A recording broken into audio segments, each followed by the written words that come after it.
Welcome. Welcome back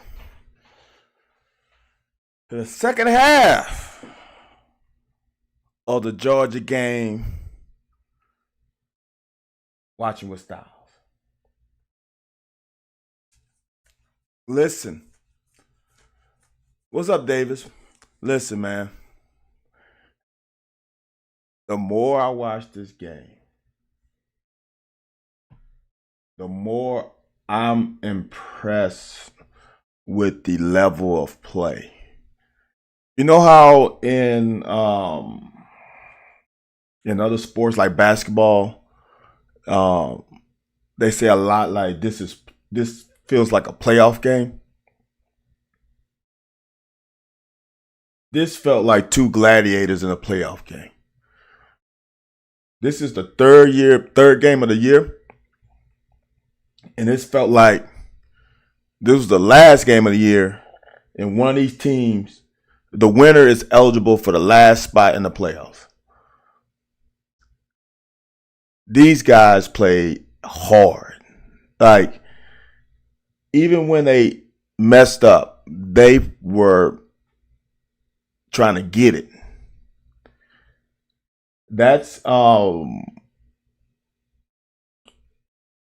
a little bit, as I watch it more,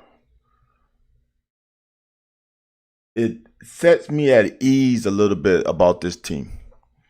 We can't go backwards. You don't go forward.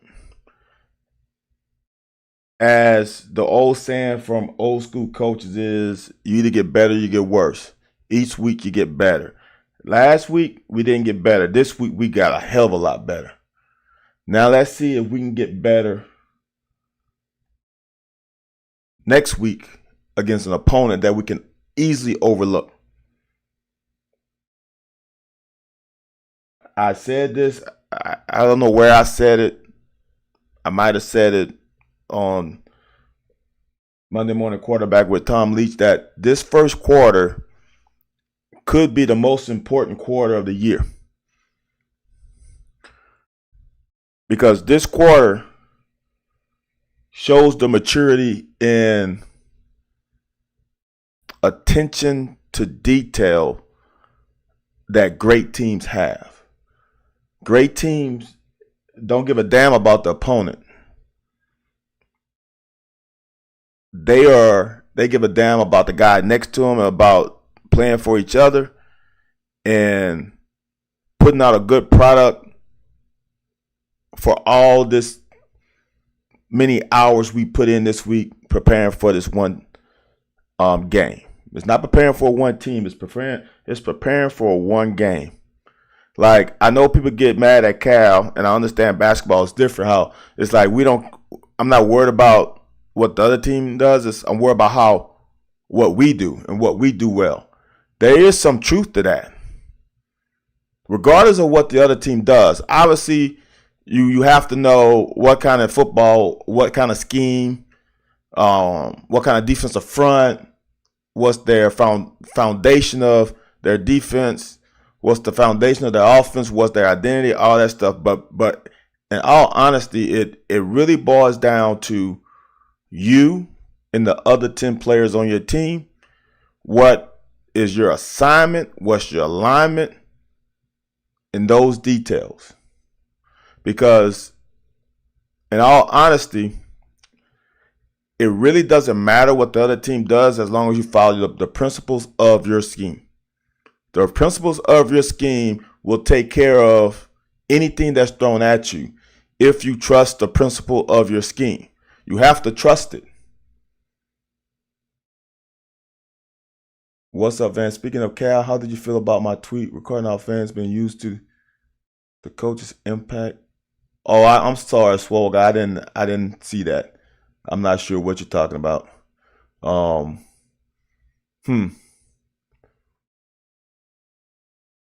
Used to the coach's impact in basketball versus football. I don't remember that, Swole guy. I would say this. You might have said this in your tweet. Is basketball coaches have a much bigger influence on a game than football. I would say football coaches have a much bigger impact on the practice during the week because there is are you given the game plan in digestible pieces? Is your game plan adaptable? Are your players playing fast? You can, on Sunday, Saturday night, I would tell you this, Saturday morning rather, those coaches, some coaches flush that game they just played and they're going on to the next one. So they're preparing for the next game. And by Wednesday, after Tuesday practice, they're going to start dwelling down their game plan if needed. You might go into the week with 80 plays and you're like, nah, we're going to scale it down to 20. Exactly. All fans are used to basketball and apply the same coaching. Yeah. Look.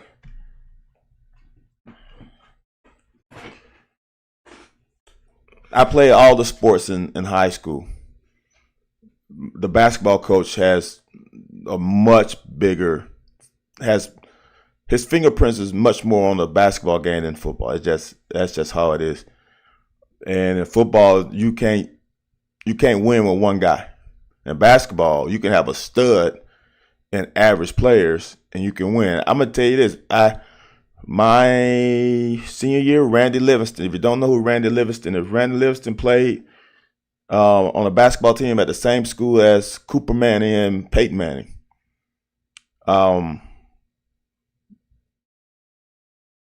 Randy Livingston was the dude. All the other guys were role players. They won a state championship with that one dude. Media blaming Stoops, but I think he made the right. Look, man, here's the thing about that call, right? There is no right call. Like in a lot of things in life, there's not a right call. There's a better call and there's a best call. Whatever side you stand on, that call was 50-50. And I don't know what I said here. I hate the analytics about just a blanket analytics. Those analytics doesn't pertain to the game that's played with this team against our team. This is a blanket number. When in this situation, you got our offense against Georgia's defense. Georgia defense is better than our offense. And I would say in this game, vice versa. I think our defense is better than Georgia's offense. So just a blanket statement of if you punt, the percentage of win is this. If you go for it, not in this game. Not in this game. If we were playing Ohio University of Ohio, you probably go for it. You probably wouldn't be in that situation, but you probably go for it. Not against Georgia, though. After you just this is the crazy part about it. There's so many things like I could say about it, but I'm gonna say this is a new one. Why would you think we could have made it on 4th and 8 when we couldn't do shit on 2nd and 8 and 3rd and 8? So you think third time's a charm? We got nothing out of those previous 2 downs. So now you believe that you tried it twice. Now you got a third play that's going to beat them. I'm not a gambler anymore. I'm not playing those odds. I'm just not. But I'm going to say this. Get off of that. This was, as I said, this was a fucking game. This was a game. It really stinks that someone had to lose. I know that's cliche, but it stinks that someone had to lose this game because they fought to the bitter end. Even at the end, we still fought to the bitter end. I've gone to every home game since 2015, one of the best environments I've been to. We would have thought we beat South Carolina. Show me there's a huge difference from online personas and action. So you are right, because I was reading tweets, like, the perception was there was not going to be a lot of fans in the stands. The only thing I would have done different would be let Georgia score with one man and try to get a touchdown. Now, Posse, that's on. That's not watching this game on paper. Yes, in a vacuum, that totally makes sense. If we were the Kansas City Chiefs with Patrick Mahomes and Travis Kelce and those cats. I want you to understand this. You have a minute to drive the length of the field, and you have to score a touchdown with no timeouts, with a team that hasn't scored a touchdown all game. Could it happen? Sure. Would it happen? I doubt it. More doable than going 80 yards in 10 seconds. What is the 80 yards in 10 seconds deal? There was 3 minutes left on the clock. I'm confused. Why would you have to go 80 yards in 10 seconds? How did you come up with the 10 seconds? 40 yards in 10 seconds. Still, how do you come up with the 10 seconds?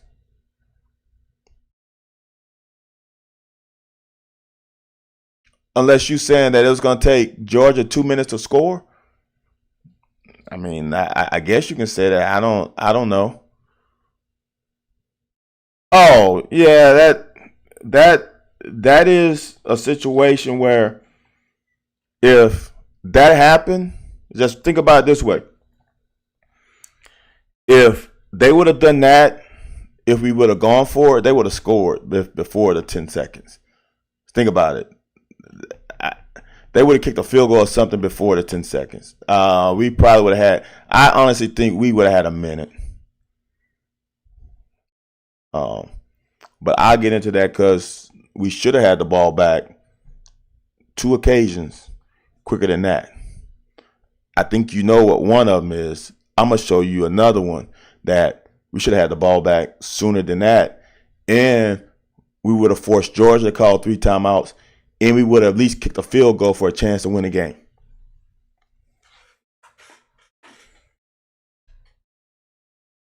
But this was a dogfight, man. This was elite level football. It wasn't pretty. It doesn't have to be pretty to be elite.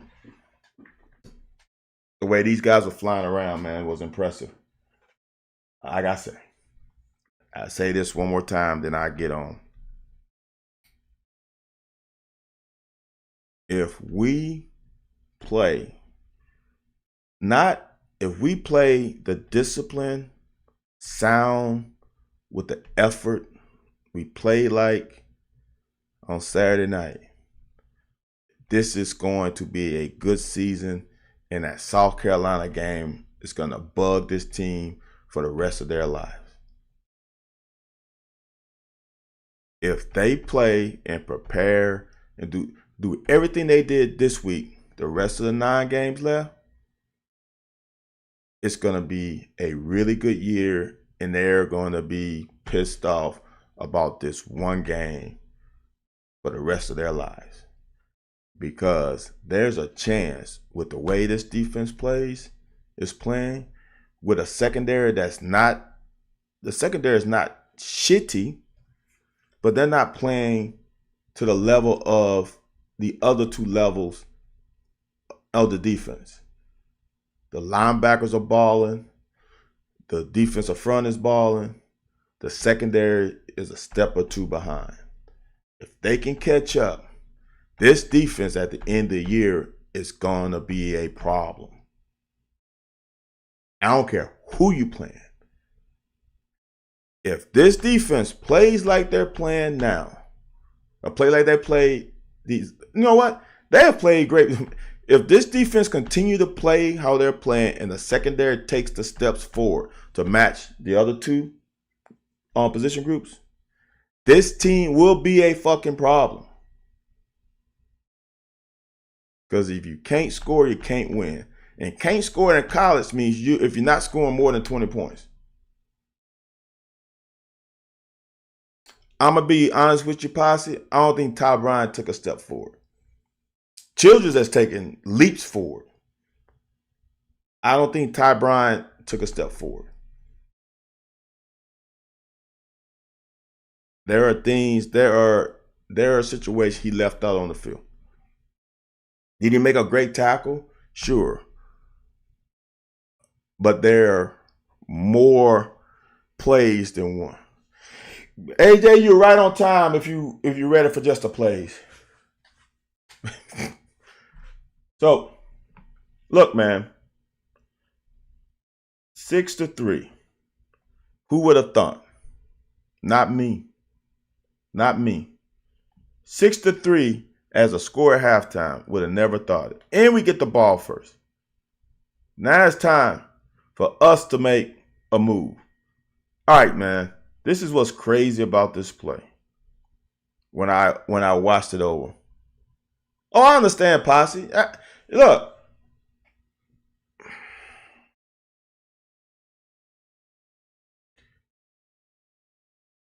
Not taking a step forward doesn't mean he's not a good player. I don't think he made a step forward. That's just me. Now, I'm going to just tell you this too, y'all. I am extremely hard on secondary players. I am extremely hard. Because I have, and maybe I'm wrong for this, I have a thing about playmakers. When you get to this level, everybody's good. Like anybody who dresses out on this team is a good player.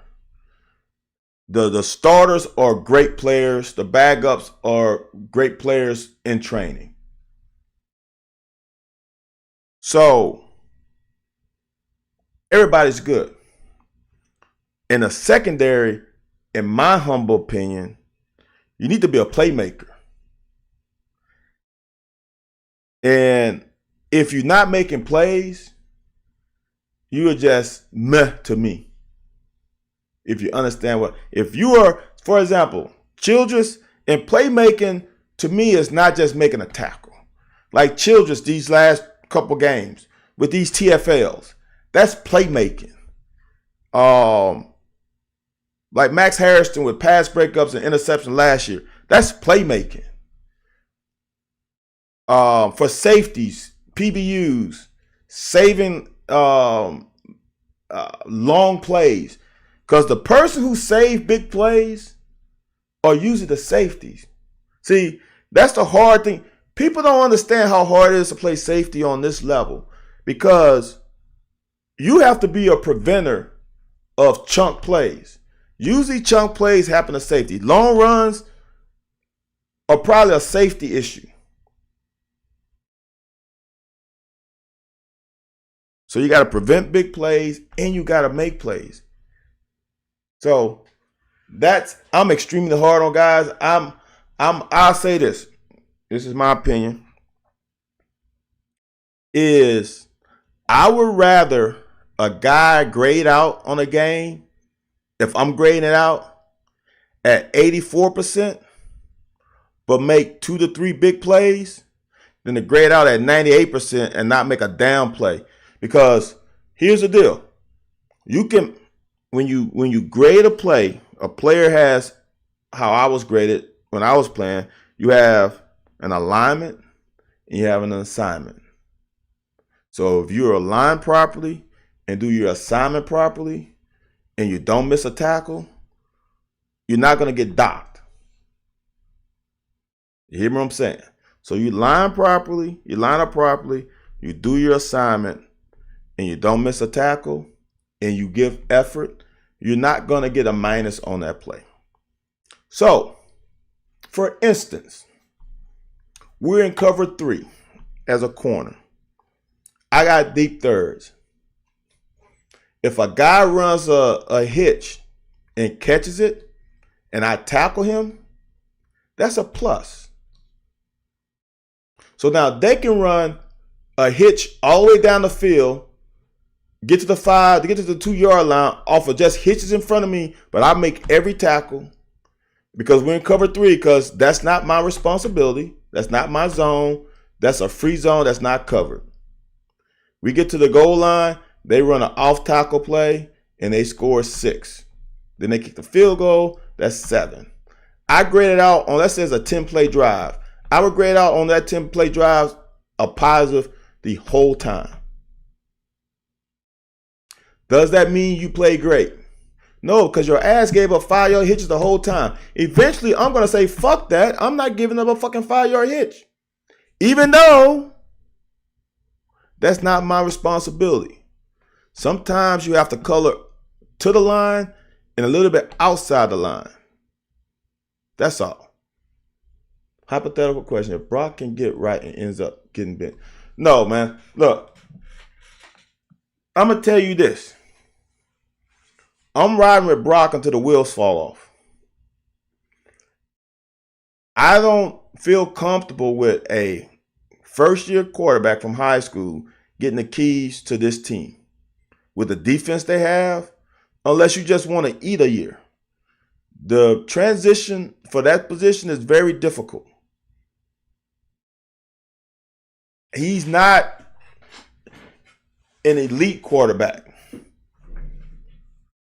Shit, Tennessee housed their quarterback for a year, and he was better than Joe Milton. Skill set wise, no, it's just too early. No. I'm going to say this, and this is the honest truth on my show. I can say that because ain't nobody watching but me, Nance, and Posse, and probably a couple more Lake Dog and Swole Guy and Davis Rawls and John Kentucky. That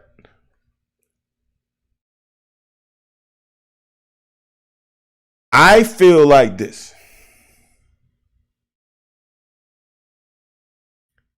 Is Brock needs to come back another year.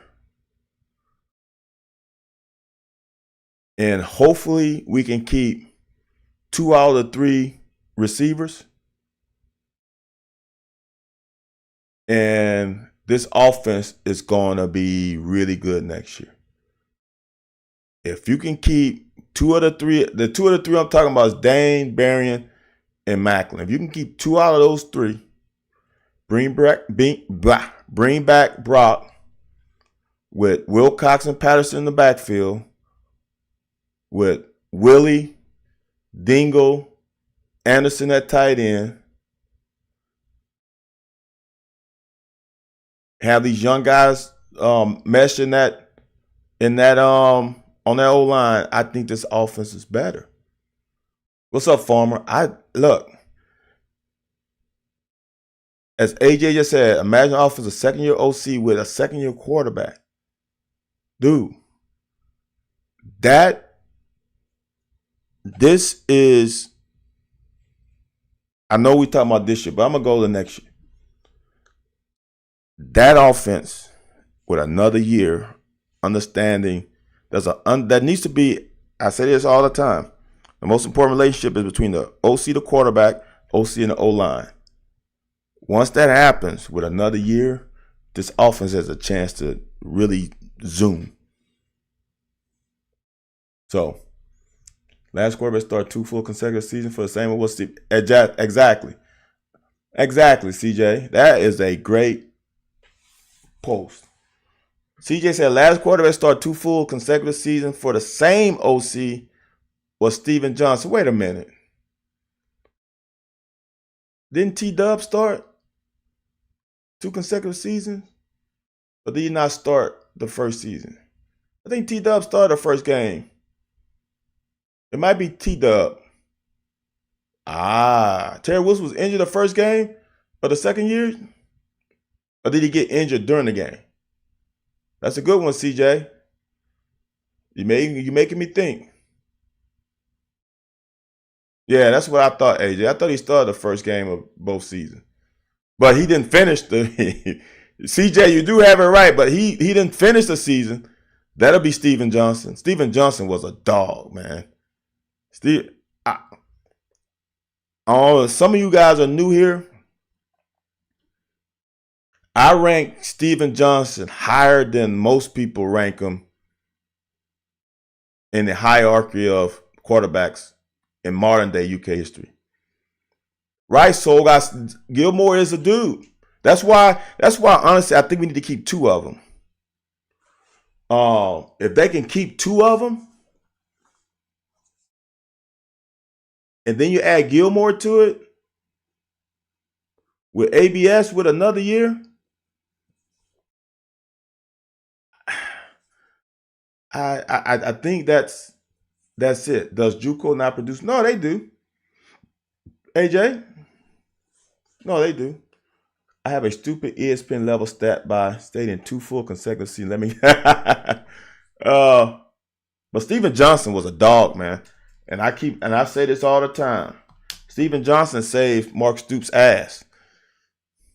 If Steven Johnson doesn't produce those 2 seasons, Mark Stoops is not here.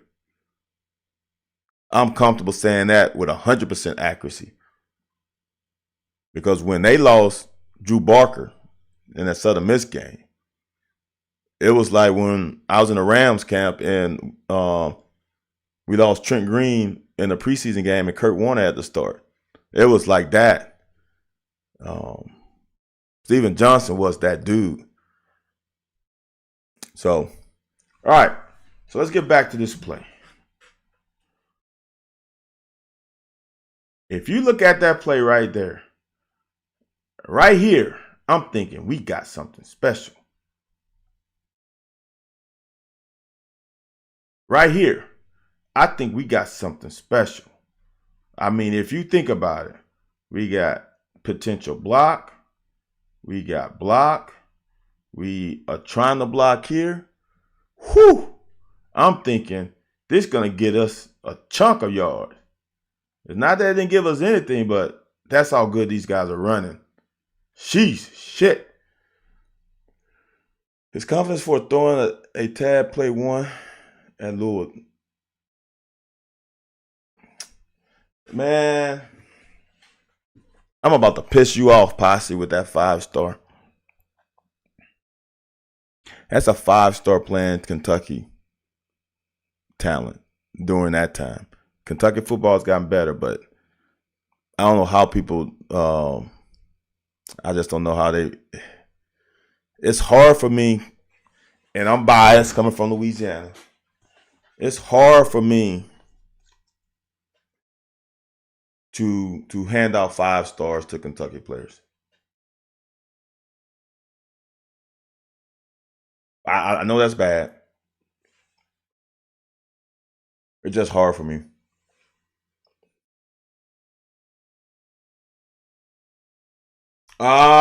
Yeah.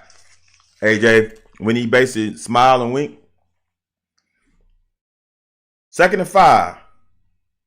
5 yards in this game was like getting 20 in a regular game. So for me right here, all right, there's a couple things that bother me right now. And I think I said this yesterday. In high school, I'm tucking and running. But I want you to think about this right now. I don't remember the play, but I'm playing in my mind right now. All right, think about this. Posse Brock played in Georgia, though. I want you to remember that. Even the private schools in Georgia are a problem. They have 1 defender out here, 2 defenders in the box. When we got 1, 2, 3 receivers. All right. Let the play out. Oh, they have a guy over here. This was a call. Hold on. This makes no sense to me now, y'all. See, sometimes when you watch things over and over again, it makes no sense. There's a communication problem. Because what I saw was he's going to be open, but why is he blocking?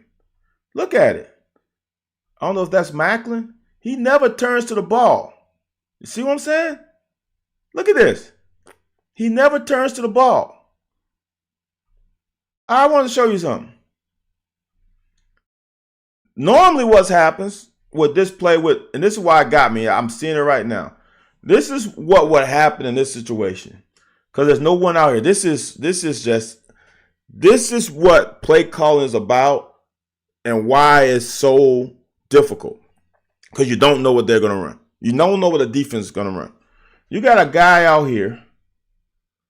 He's clearing this corner out. He's got to respect that. There's a big ass void right here. If this guy runs an out route, it's a chunk play. Just watch. Who's out there?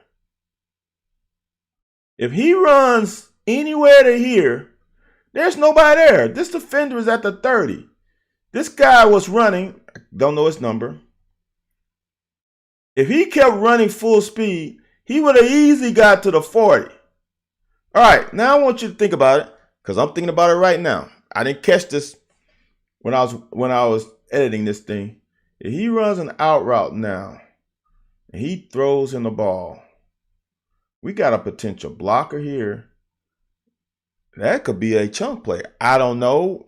Georgia got some dudes there that can go make it, but just ride with me right here. Right?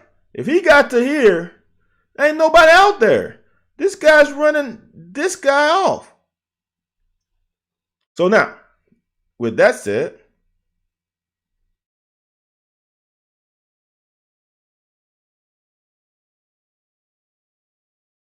you throw the ball right now. There's nobody out here. This guy's at the 30. You throw the ball to him right now. Let him turn it up and make him make a tackle. It's like an 8-yard gain. It's first down easily. If you throw it to him now.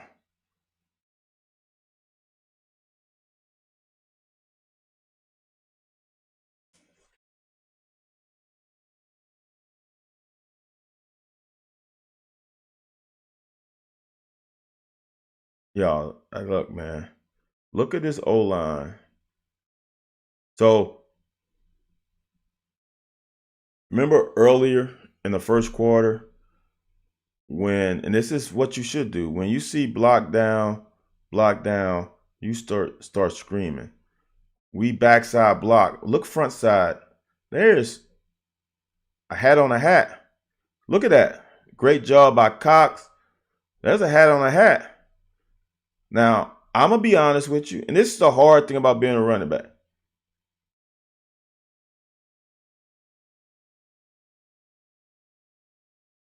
If he cuts up there right now, I think he has a chance. Even with this guy spinning out of it, Demi is too big and too strong to let that spin detour him from going forward. That guy's out here naked with no blockers. Screen right there.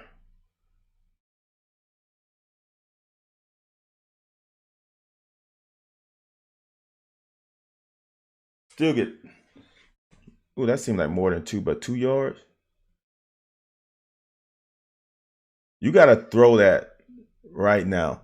You got to trust it. You got to throw that right now. Still got it there, but that is a close call.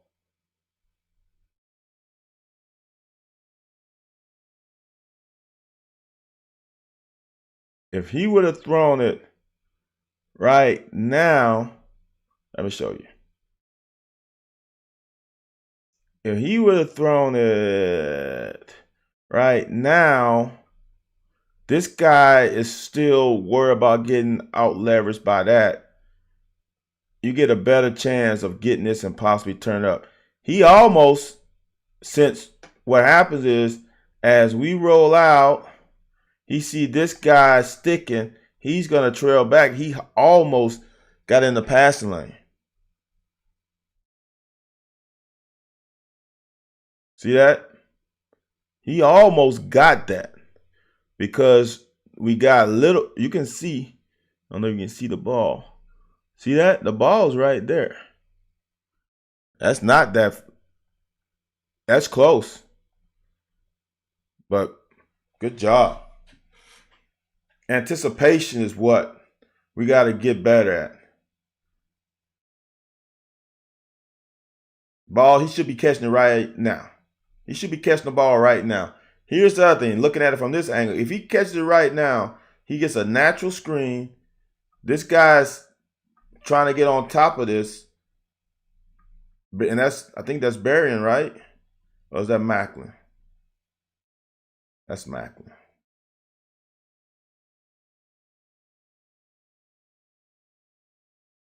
Swole guy, I'm not sure he makes his best throws on the move. He makes his less pressure throws on the move. Because he normally doesn't have somebody's face. He's throwing some great balls from the pocket. Pause.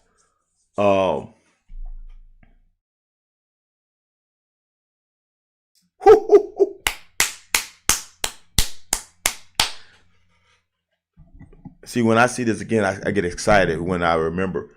This is a running back. I'm going to say this. We got some running backs in the running back room. Everybody's worried before the season. Did I not say that we were going to be okay? Did I not say that it's probably going to be a blessing in disguise? Did I not say that the running back position as a freshman is the easiest transition out of any position in football? If you know how to tote the rock, that translates anywhere, all day, every day. If you know how to tote the rock, vision is innate. If you can tote the rock and have great vision, you're gonna be successful.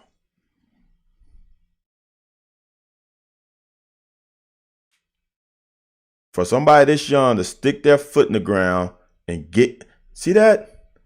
I don't know where the path of this was, but I don't think he was thinking of cutting it up right there. He put his foot in the ground and it's downhill. Ooh, that's good stuff right there. Now we got to get creative once we get right here. We got to get creative. But man, that's a damn good run. Now, he's not a true freshman. Damn, that's a good run. Y'all, this is the first drive. If we could have put this thing in the zone, that's another good cut, man. If we could put this thing in the end zone, whoo.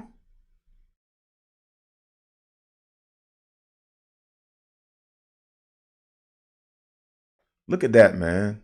Look at that.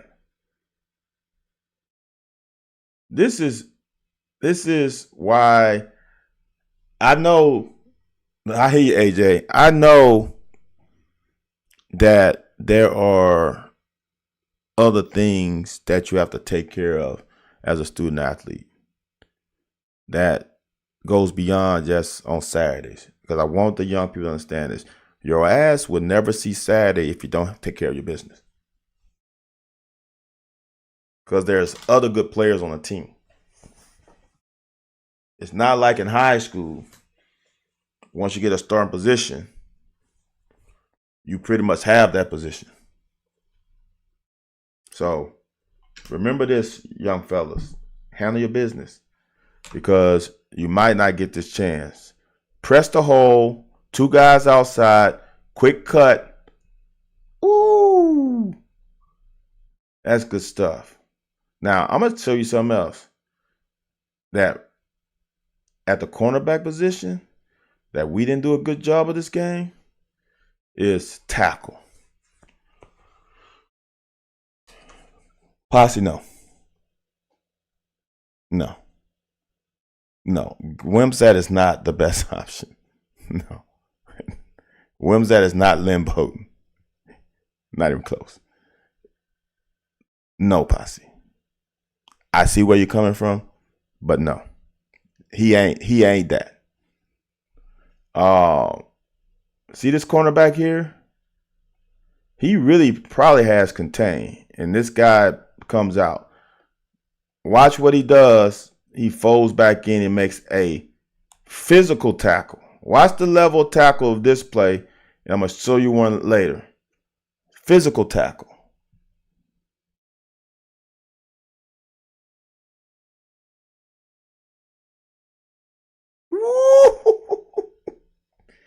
Man, I look. I'm gonna be honest with y'all.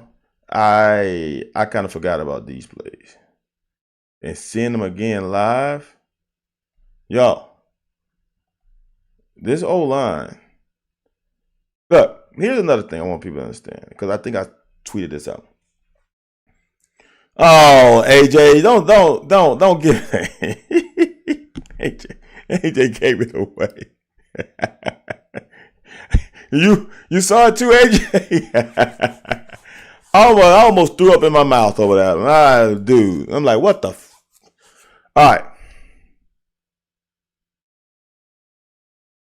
this O line is blocking, dude. That's a borderline hold, but it ain't holding. They ain't gonna call it. Look at that. Look at that hole. Ooh, good move. Good move in the hole. Miss a tackle. First down. That's good shit, man.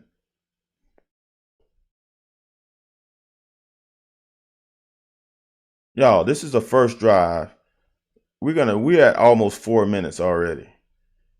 This is the kind of drive you want. This is coming out of half after you kick the field goal.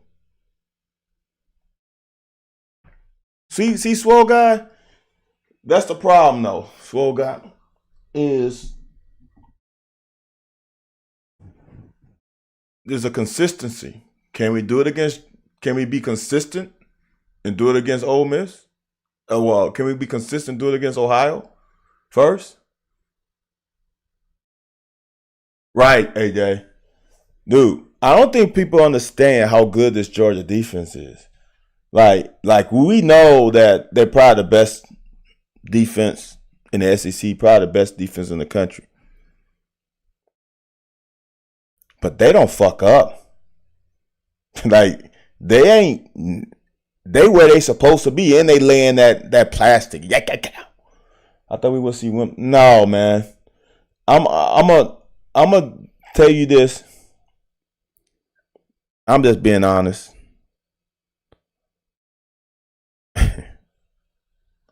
That's one thing we do is keep it real. I don't think Wimsatt. I wouldn't put him in a game in the middle of the field unless it's 4th and 1 and Brock has a bad shoulder, because Brock has shown he can run the rock. He can tote the rock. If we're on the 5-yard line in the red zone, maybe you want to go quarterback power or something. I'm cool with that, but giving him reps just to give him reps, I'm not cool with that.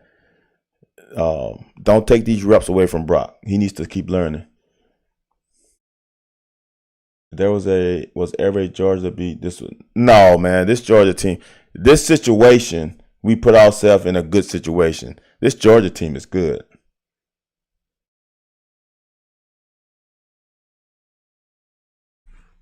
I agree, CJ.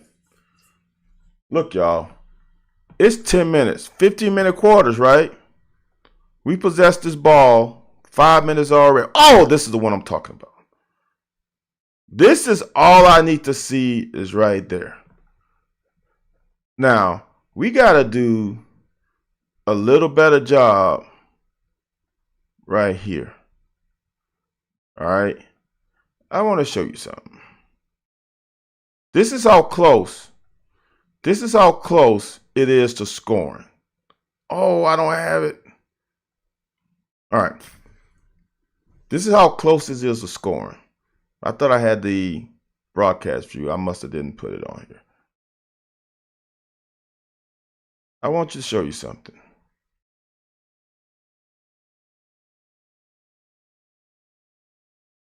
They're in man. And I don't know what they doing with these two, but this guy's clearing out, okay? So this guy's out of the picture.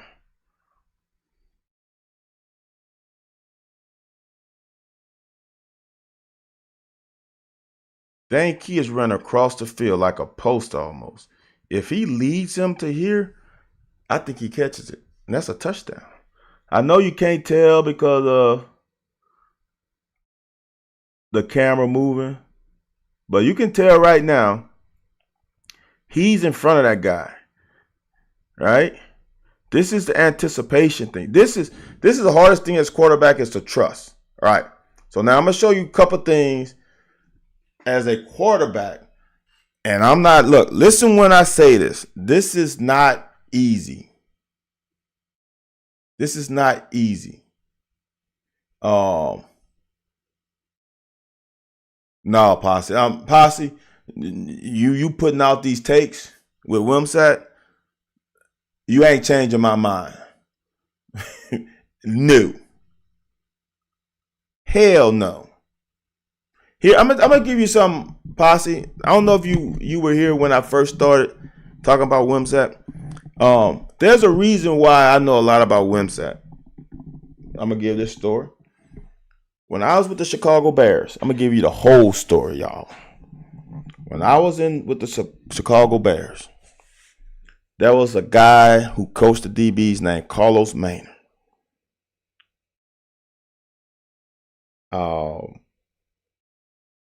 I played well my rookie year, and I made the Bears team. I think the projections was for me to potentially the next year have a chance to start. But they drafted guy, what's Parrish first name? Guy from University of Washington. But here's what happened. So Greg Schiano was the GA. Or it wasn't, they call it some quality controls, QC for the defensive back room.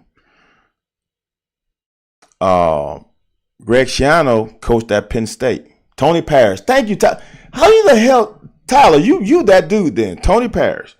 So, Greg Schiano coached at Penn State. And there was a guy who was in the DB room, Marlon Forbes, that played for Greg Schiano at Penn State. This is how life works, though. So, Greg Schiano was the QC, all that good stuff, my rookie year. And Carlos Maynard was our DB coach. Carlos Maynard was the coolest fucking DB coach I think I've ever had in my life. So, the year goes, and I'm going to say it's half my fault that I wasn't in the facility enough, which is contrary to my belief system. But I didn't do my part either. So lo and behold, one day I didn't know. I came in, did my lifting, and did what I was supposed to. So lo and behold, I didn't know this, but Greg Schiano became the DB coach. And Carlos Maynard moved to linebacker coach. And I did not know that. So we go through training camp. I had a better training camp my second year than I had my rookie year. Had a great game against Arizona, had a sack. I did well. So now if you think about it, if you're the DB coach and it's all about trust and who you're comfortable with, you go with the guys that you believe in because you spent more time with them. There's a lot of things that happened in the camp. I wanted to play some nickel. Didn't get a chance to do it. Marlon played nickel, and Marlon was good at nickel. But it comes down to who would he keep, Marlon Forbes or me? I probably would have kept Marlon Forbes too because he can play nickel. I wasn't given the chance. So he went with Marlon Forbes, his Penn State guy. So things happen for a reason. I think it was the best thing that happened to me. But because of that, I don't like Greg Schiano. There's some other things. I had a sack in Arizona game. I did a little shimmy, and he wasn't happy about it. I'm like, dude, this is a fucking pros. This ain't college. The same Greg Schiano when he was the head coach at Tampa Bay, when it was I can't remember who they was playing, and they got in the victory formation, and his defensive lineman went at the knees of the offensive lineman. That's him. He's a college dude. So I'm petty as a motherfucker. That's with an A. And I watch Rutgers games to hope he lose. And that's not right. But I'm just being honest with you. So because of that, I saw every freaking snap of Gavin Wimsatt. Seems like a great kid. I've seen it. He's not better than Vandagriff. I'm just saying. I've seen every snap of his college career at Rutgers. Not because of him, but because of my pettiness with Greg Shannon. So I'm just letting y'all know that, yes, I've seen the guy. No. Now, Posse, I understand. Posse says he likes Kentucky boys. That's why he's on Gavin. Gavin is a Kentucky boy. I get it, Posse. It makes sense now. Cancel everything I said. Keep up with your takes, because now I get it. I got it now. Favorite deep dish spot in Chicago. I mean, if you want to go to the, I can't think of the small mom and pops, but Giordano's is my spot. If you go for the big dogs, I can't remember the other one though. But if you downtown, I'm going to Giordano's. Lou Malnati's is good, but I think Giordano's does a better job. I don't go with that with those camp things. Those are the other thing is when you're going against twos, it makes a difference too.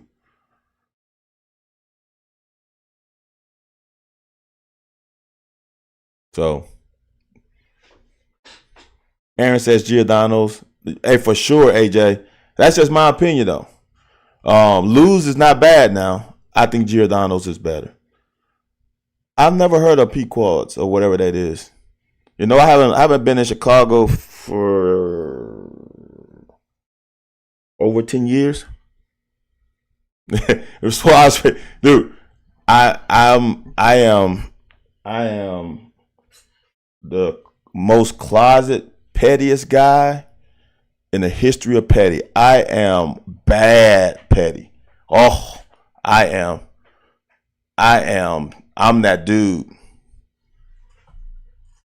I'm with you, Aaron. Aaron must be in Chi-Town. AJ, I don't know. See, that's the place I went to wasn't by the Paul though.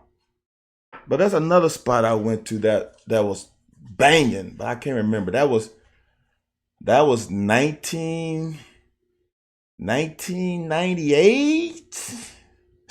So yeah. So I can't remember. But it was one of the guys on the team took me. That was so long. I can't remember.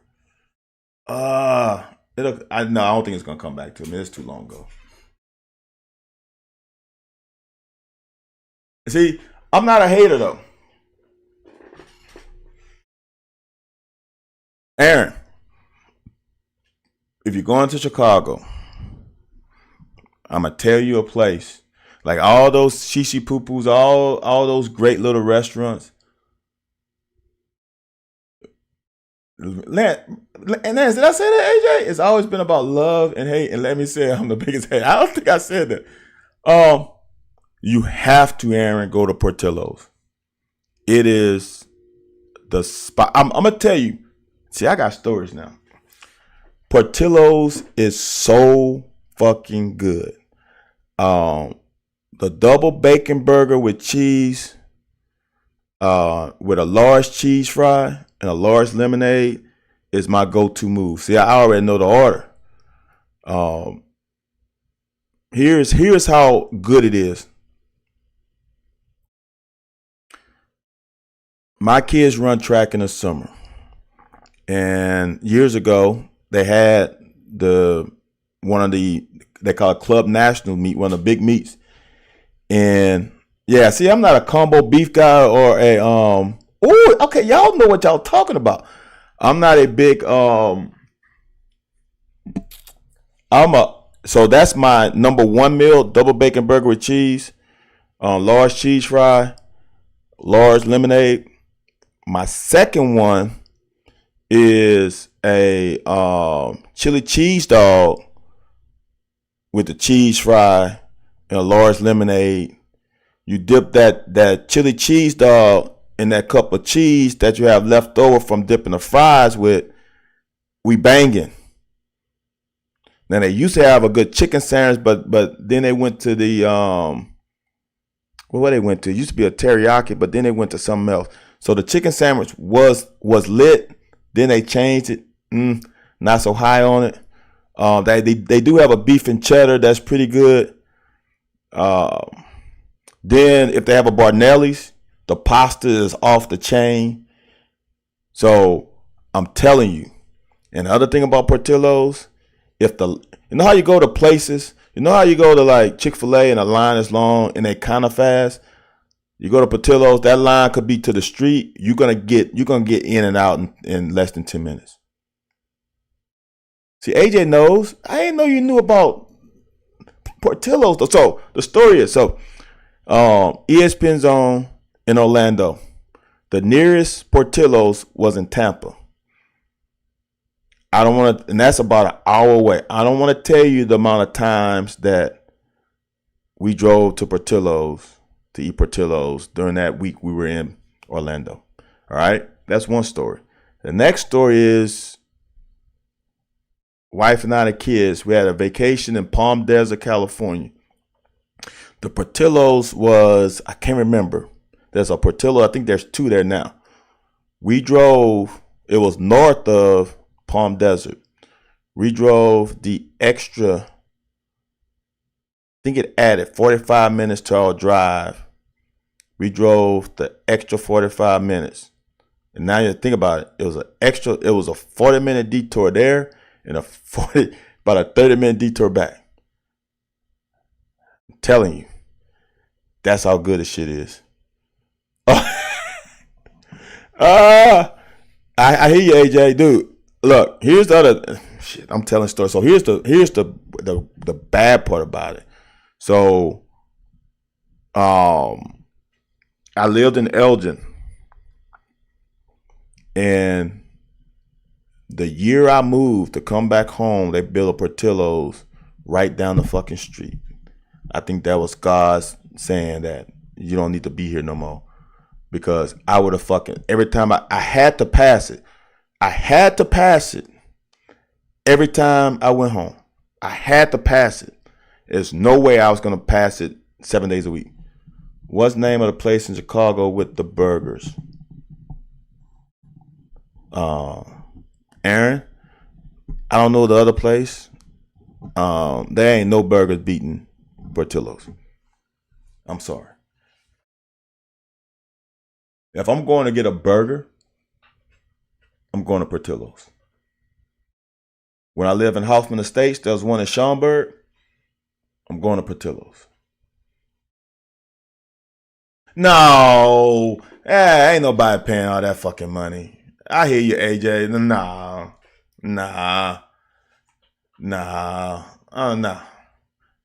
I'm going to Portillo's. Period. So, this play. Here is next level. Here's next level progression for a quarterback right now. This is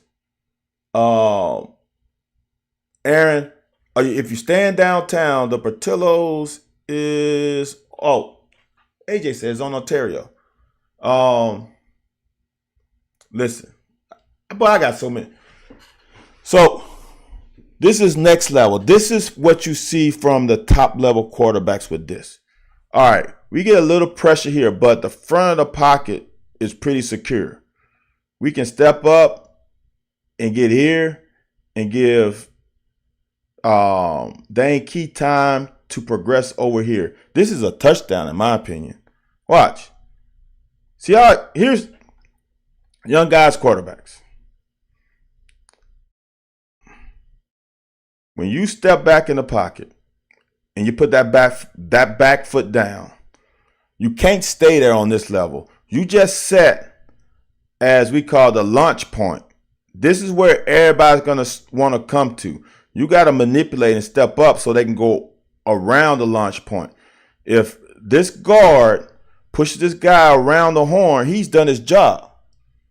With how good a job these three guys did, step up in the pocket, manipulate the pocket, give him time to come over. I'm telling you, it's a touchdown.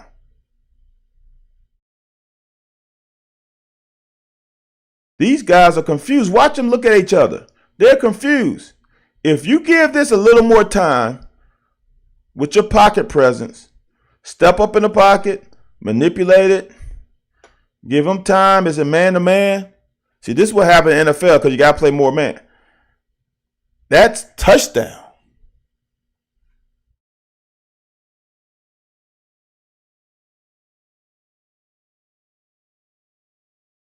Telling you, that's 6.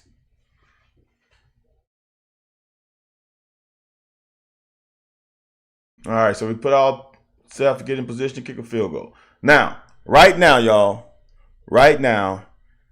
these guys should be on cloud 9. We got to get a stop. Y'all. We just went up 6.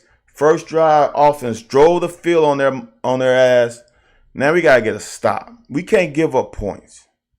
We just can't. We can't have Georgia feel good about themselves. Shit. I'm sorry. I hit the stop button. We can't let Georgia feel good about themselves. Right?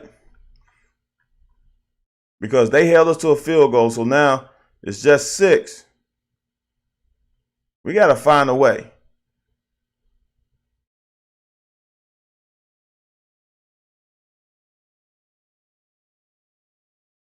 Couldn't have played this any better, y'all. There's some scary things in the second half for me. Very scary. All right? Right now, there's nobody in the middle of the field. If we don't have pressure, that's 6. Just watch. There's nobody in the middle of the field, right? So if you ask me, that's a bust. All right? I don't know what coverage we're playing.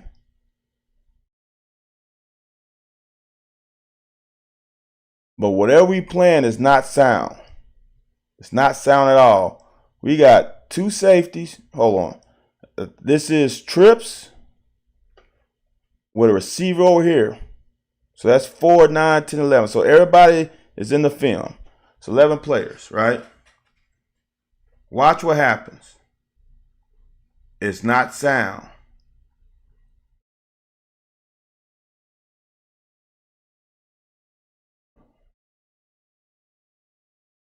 What are we doing here? That's a safety, right? This all I know is a safety. Because he started here. So now they're in doubles. And I think number 4 blocks. He goes across the formation. So now there's only one receiver. Okay? Right? Follow me.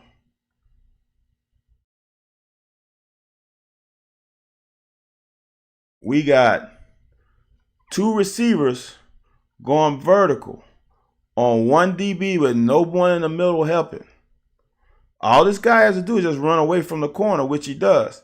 If we don't have pressure, this is a problem. So what you're telling me is that you got this guy who should midpoint this, but they midpointed because you got a guy in the center. Okay? He's midpointing this, but he's got to cover the whole field because there's nobody over here.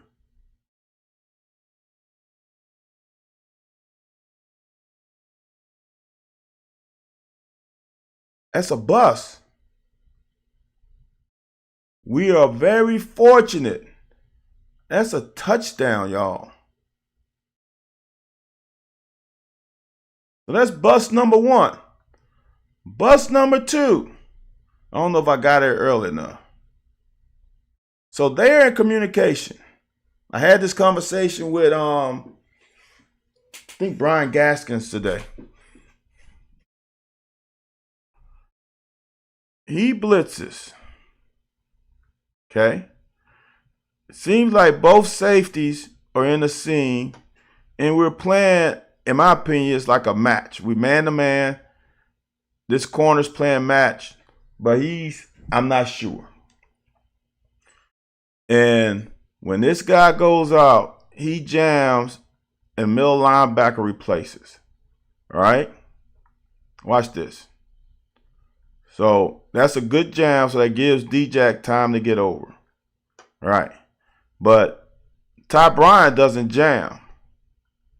Now you're expecting this corner to guard both. Now we are bringing 6, so the ball should come out hot. If Ty Bryant jams, this is not a chunk play. Other thing is this corner, JQ, here's the deal. If this is the right coverage, as someone said yesterday, Pythagorean theorem,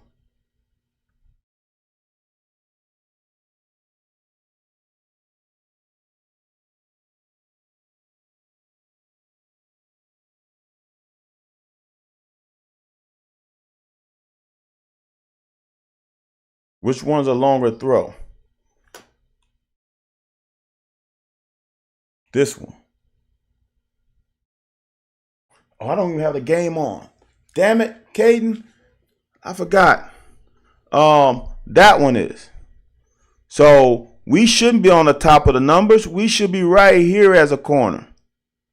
He's got to help you with a better jam. And in my opinion, then he's got to sink. He's not sinking. Here's the other thing I wanted to show y'all about anticipation. This is where Brock's got to get to eventually. There's a game on ESPN, right? Monday night's on ESPN. All right. Watch when he throws the ball.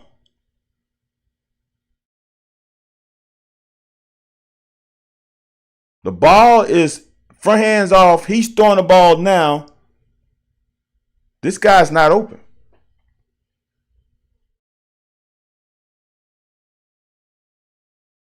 Right? This is some of the past plays that Brock had. He gotta trust it. It's a cold world out there, but you gotta trust it. You gotta trust your read and trust your ability. This ball is thrown right now, and he's not open. He's throwing them open. He's still even as the ball is thrown. As the ball is in the air, he starts to get open. Any a damn hit. That's elite quarterback right there. Fuck. That's a chunk play that shouldn't have been a chunk play. Do you think the coverage bust the play before Chris? No, I don't think so. Not in my opinion, because I'm not sure they knew it was a bust. To be honest with you. Oh, shit. You telling me the Eagles down by a point? So you telling me that the Falcons went for 2? All these teams are. You telling me the NFC South is going to be a real division this year? The Saints beat Dallas. Atlanta might beat the Eagles. Tampa Bay beat Detroit. Now you do have that one team in there that ain't gonna do shit. Oh, they're almost in field goal range though. Okay. That's the level that comes with experience. I don't think oh my God, interception, ball game. I don't think that Beck makes that throw in the second game of last year.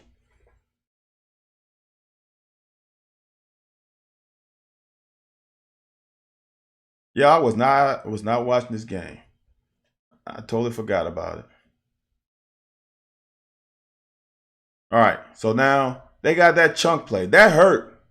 That was 2nd and 10. That's on us. Whew.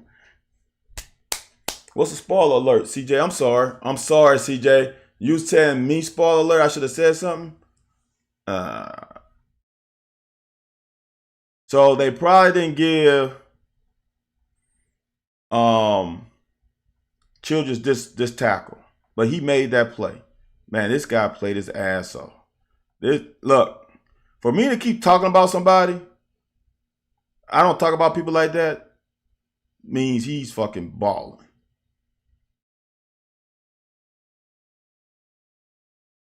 Here, swear the NFL is so.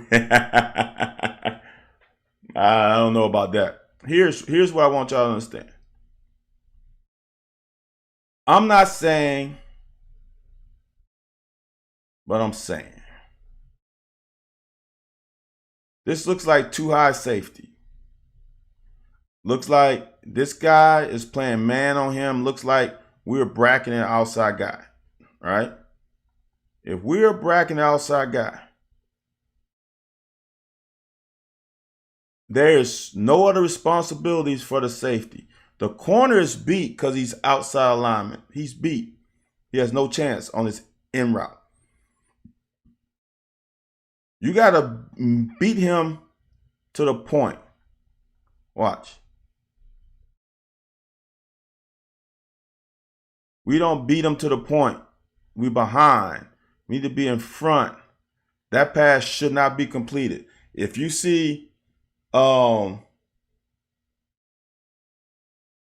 Georgia late in the game, this doesn't happen. That's 2 chunk plays. This is 2nd and 20. Can't happen. That's probably another thing with reps. You gotta have instincts. You gotta feel that. Second of all, why are we so deep?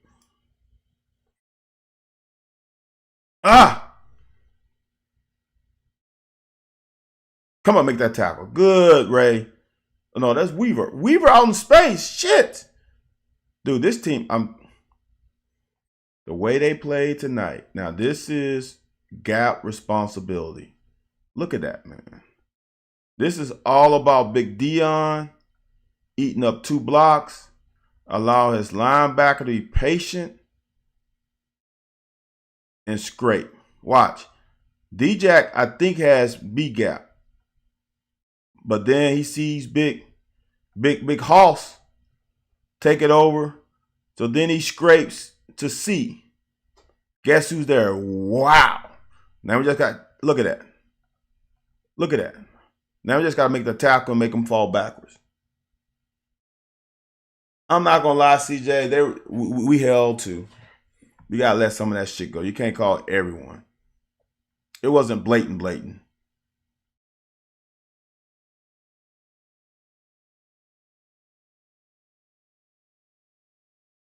There is nothing Max could have done on this.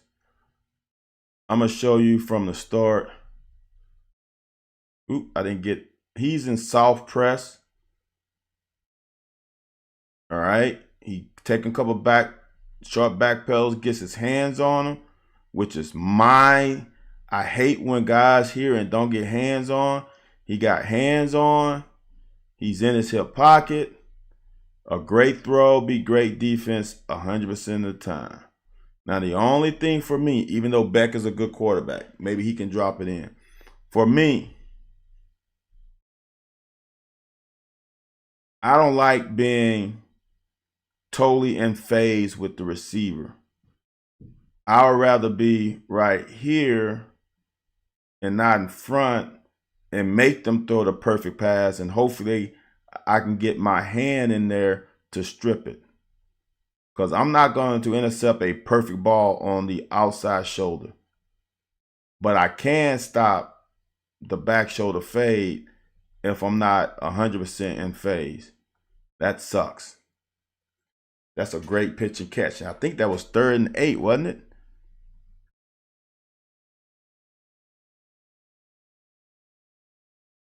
Now it wouldn't matter because they still hold the field goal, 3rd and 4. But remember, every minute counts, right?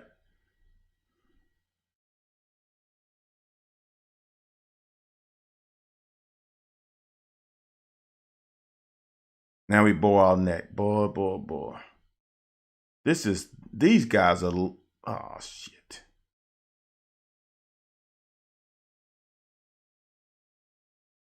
Where am I? These guys are landing on the line, man.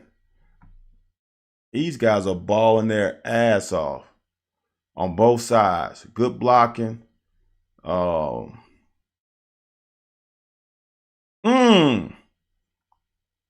right, y'all. Remember plays ago, the first half, where Max was sitting here and he didn't shoot the gap? If this is your gap, you shoot it. Let me show you what happens when you shoot your gap. All right. This receiver right here is supposed to block Ty Bryant. What it does is it makes it easy for this corner.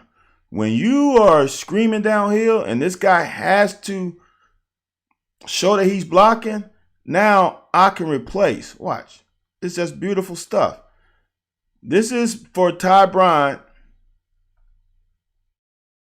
shooting this gap. We are in so much, we're in good control right now. This play is dead. And then Ty Bryant makes a great tackle. Look at that. That's perfect. 3rd and 9. Let's find a way to get off the field, big boys.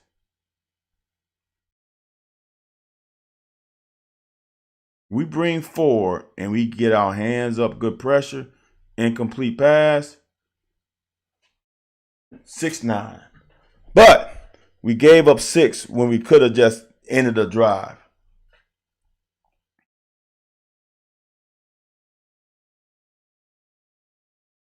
This is another one for me with anticipation.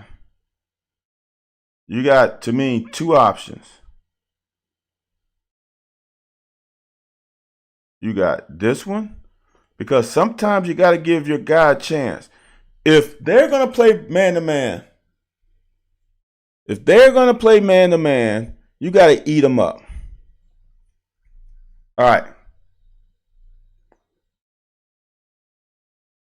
My first option is Baron Brown. Get it to him. Let him use his speed. All right. If you want to hold it, you can pull up. I think he only had 6 snaps, Lake Dog. Here's the deal, Lake Dog. He had only 6 snaps because Childress is balling his ass off. That's why he only has 6 snaps. All right.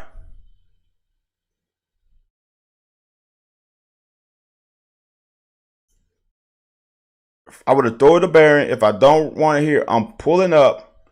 There's nobody over here. You got a route on a safety that way. It's a feel for the game.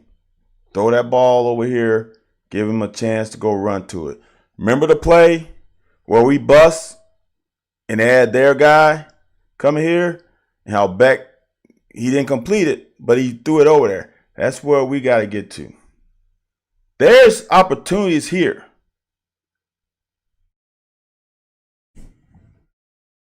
That's way to be an athlete, though. Get something out of nothing.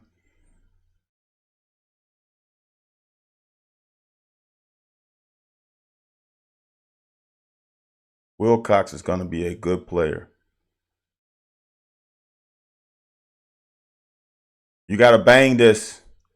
You got to bang it. You got to layer that thing over the top. Give your guy a chance. You got to throw it. You got to throw it. So now, saw that? Saw the difference? He kind of looks open, right? Watch this guy explode right in front of it.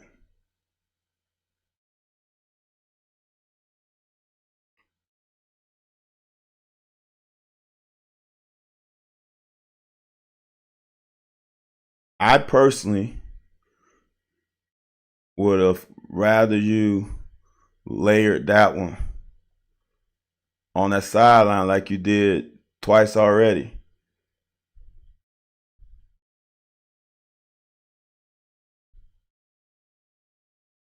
Throw it now. Throw it now to about right there over his head in front of him. You have that talent. This is done. I know you want this. That's the one.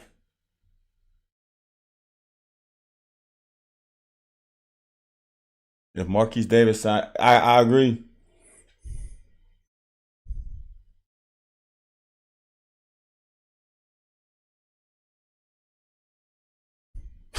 Pot says not even close. That is close. The guy just made a play in front of it.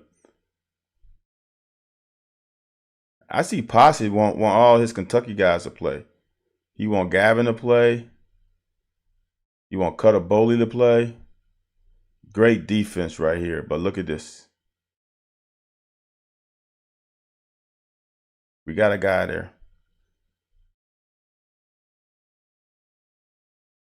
But that's scary.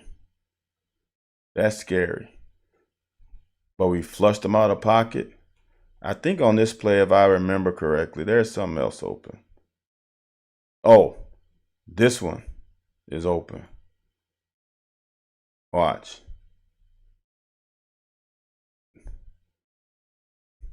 Good quarterbacks.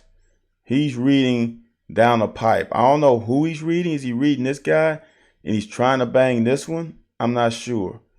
But he doesn't come backside. I think he's trying to get this one. But look at that. This is bad distribution. He should be probably about right there. We got two guys within 3 yards of each other.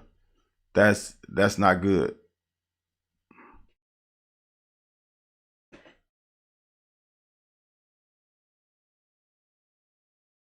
Swole guy, it is. And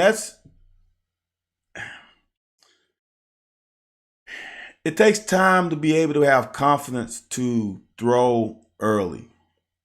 Because here's the deal. To be able to throw early, you have to be confident that you have dissect and predicted what the coverage is. Because you don't want to throw into a coverage because you think it's something. That's why. When he knows what the coverage is, he does a good job. Sometimes he wants to make sure the coverage is what the coverage is.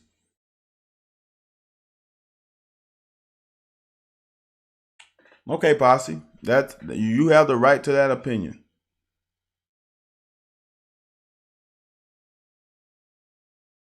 Watch the difference between when number 11 is here and then when 25 is here. Watch the hesitation in blowing up the screen. He sees quarterback and he still doesn't go. The ball is clearly in the air. I'm gonna show you where the ball is. Oop. The ball is right there. Max is progressing forward, and we still haven't put a foot in the ground yet. Watch. Max takes 1, 2 steps before we even take a step.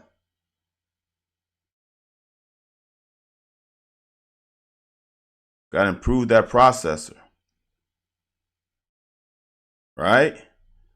Just look at it. We looking at the same thing. We're looking at the same thing. We're looking at the quarterback. Front hand comes off the ball. The ball is right here. Look at his forward lean. He's starting to come forward. No false steps. 1, 2, 3. Almost 3 steps before we take 1. And we have caught up with him. He should be right there.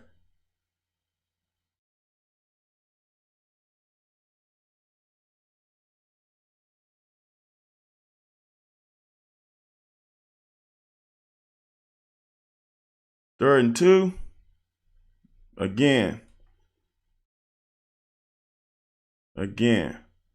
We cannot. Let me see if I can turn this.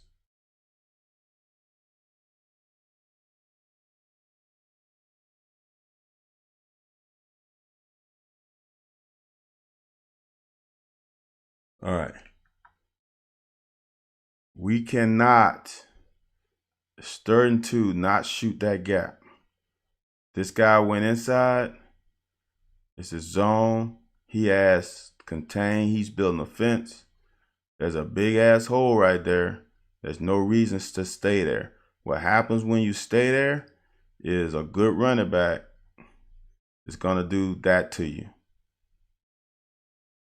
If you would have met him right there, the phone booth is a little bit tighter there than it is out here. The hole, you should read run right now.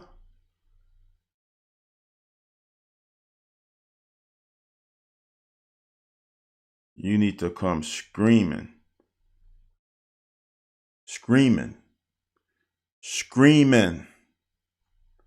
Right now. You are the unblocked soul of this defense. And you started at the 48 and you stayed at the 48. You got to the 45 late, and then he shook you out your panties.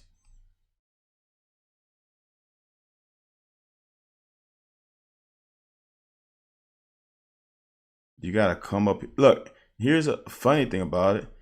Even Etienne, watch him right here. See how he drops his butt right there? He doesn't know where to go because he sees this. If you're there, that's not a first down.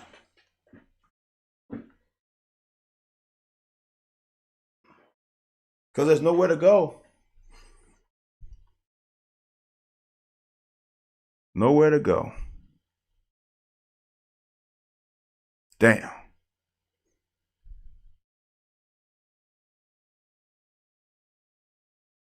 Turn them in. That's all you got to do. Turn them in. Try to make that tackle. That's a good fucking running back. Now, the way we were taught is I would rather you banana this thing and force him to the sideline. He's still going to get yards. I mean, you're out in space. He's got 9-10 yards to work with. That's tough. Swole guy, Posse doesn't like. Posse likes only Kentucky guys. I wonder what's his real name.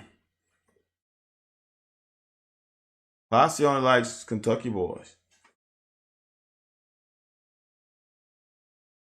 But he fessed it up to it.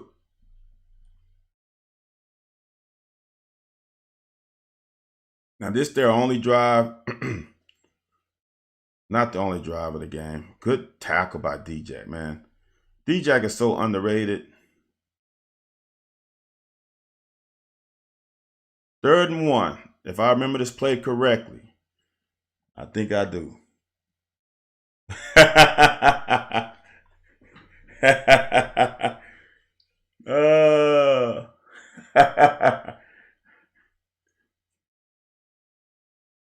Oh, boy. All right. What gap do we have? This is the hardest thing to do as a player is to trust your teammates. Now, I personally believe that that's D-Jack's gap. Looks like, I don't know, this might be Deion. Looks like he's fighting outside. Gap, outside, gap. He's getting double, gap. We're going to have outside here. So I think this is D-Jack's gap, and he's a scraper. All right. But what happens is we man our gap. D-Jack thinks that's his gap, but then we throw the defensive lineman, and now we got 2 guys in one gap. Can't happen. right? Want to show you. So gap discipline. If we got B gap, we got C gap, we got front side A, back side B, backside C, contain, right? Stay in your gap. Because watch what happens. Both of these defensive linemen throw their guys outside and abandon their gap. See that? Now we got, look how many guys we got. We got 1 hat, 2 hats, 3 hats, 4 hats, and 1 gap. Now we got 1 hat here, and a good running back will find the opening. Damn, we fucked. We messed up on that one, y'all. That was a screw up. Watch. You can see it even better. We got all gaps controlled. Gap, gap, gap, scraper, contain. Not too well contained because you got pushed out, so you get a little void there. But watch what happens. We go inside, and now we got everybody right there. There were 5 hats? Damn, John. That's too many, right? You're right. 1, 2, 3, 4, 5 hats. That's not being gap sound. And the running back found the void. Good job by Ty giving us to live to see another down.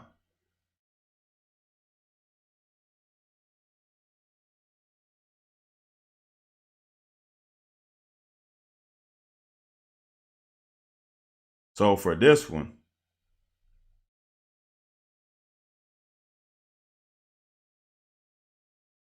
I don't know, Posse, you tell me. For this one, Childress has to know where his help is. He's got a corner outside. He got help inside. Remember earlier where Childress dipped and got inside? This is a chance where Childress could dip inside and make a play. He doesn't have to make contact with him because we got people behind him in a condensed area. He could have made a play on this one. He could have went inside and left that receiver alone and trust, I think this may be the JQ to make that tackle. I'm not sure, Posse. We were talking about Barry and Dane leaving if he sucks. Putting in Wimsaw ain't going to improve that situation. Is this a discipline that Stoops is all? Yes, man. It is. I'm going to say this.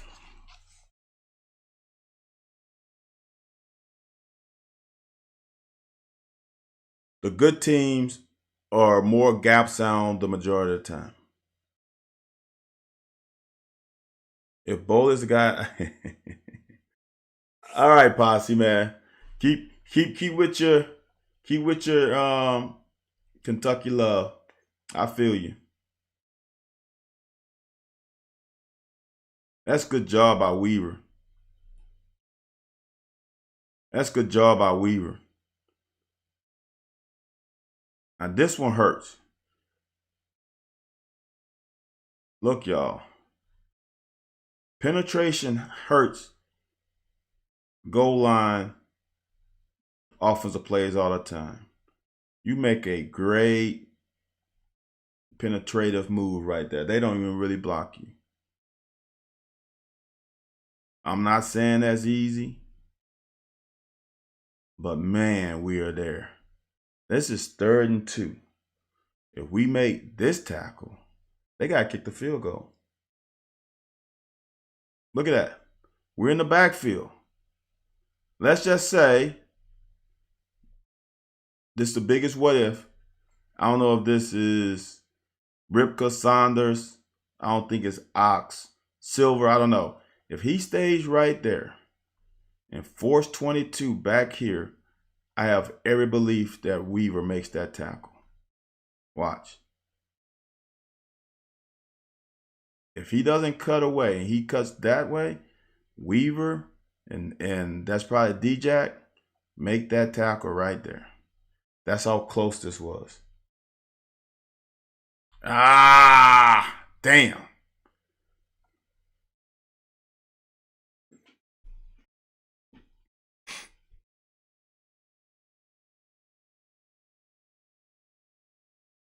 I don't understand how they missed him. He is right there. See that little, he falls for the fake? I think Weaver has a chance if he goes that way. I know D-Jack makes that tackle for no gain, and they have to kick a field goal. So then it's 9-9 instead of 13-9. Fuck. Good pass. Get that ball to the check down.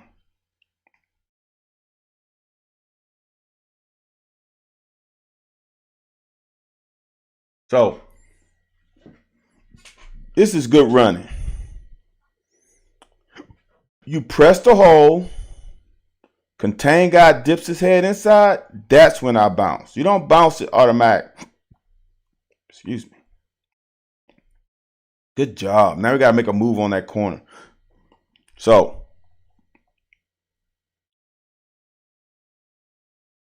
watch this corner out in space, makes this 101 tackle. Aggressive. He's coming downhill, closing the gap. All right, swole guy.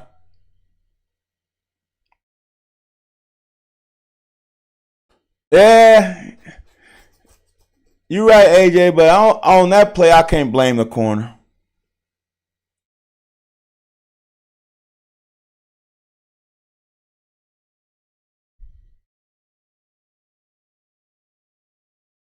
All right, y'all.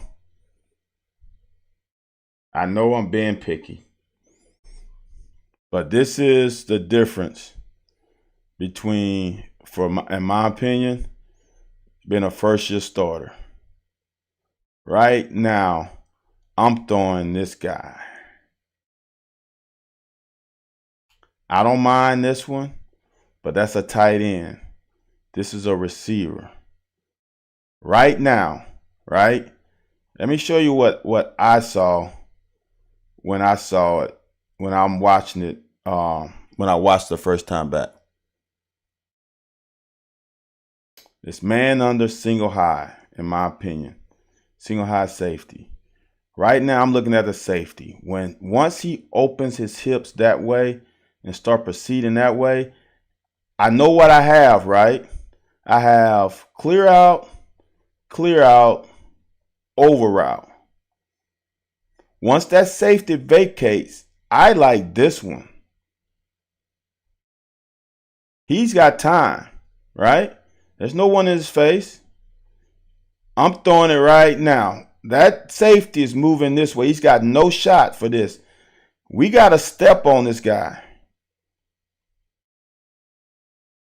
Right? Throw that thing right now. Throw that thing right now. He's open. Damn it. I hit stop again.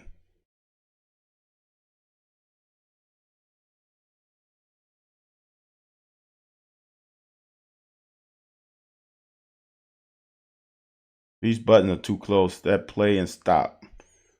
Too close for me.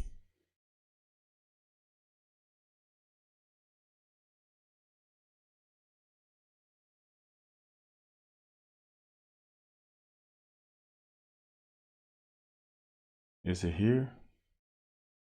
No, it's the next play, I think. Nope, it's that one. You know what I'm saying? Do you see what I'm seeing? You got Maclin right here. I'm throwing that one. Ferrier's going across. Macklin's here, and we got a tight end, Anderson, going across. I'm throwing this damn thing to Ferrier right now. I'm letting it rip.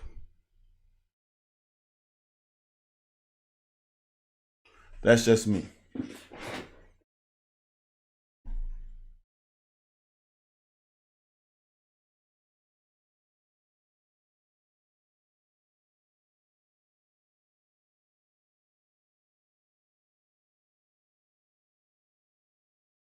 This is another one, in my opinion. Get the ball out. Get the ball out now. If you get that, I know you're reading here. But if you see him, he's the last guy over here. If you see him turn and run, throw that thing right now. We wait a little bit too long. He's open now. If you get it to him earlier, it's even better. Now, likely that you got it to him. Get it to him early as he's running.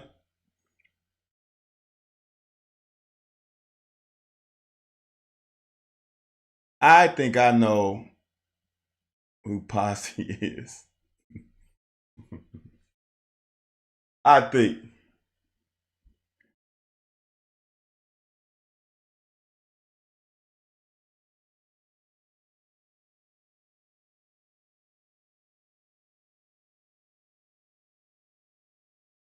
See how, look, y'all, in this game, this is not high school where you thinking of every player's a home run. You got to press this hole. Look at Demi press that hole. Press that hole. It's small, but it's there. Good job, man. That's got to be 4 to 5 yards. Maybe more than that. 5 yards. That's all you want, 5. You winning now.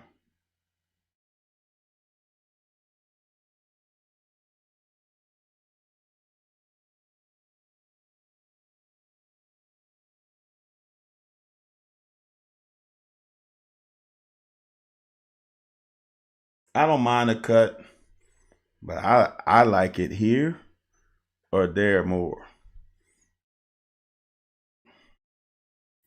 But that's where to run hard. Now what, 3rd and 1?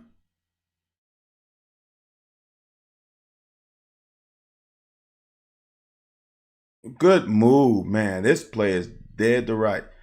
We got our ass whooped. This is a blown blocking assignment.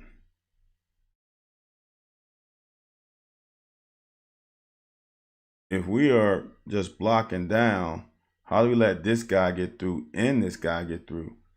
That's just bad. Running back, save y'all ass. Good run by Demi. That's big time. That's what I'm talking about.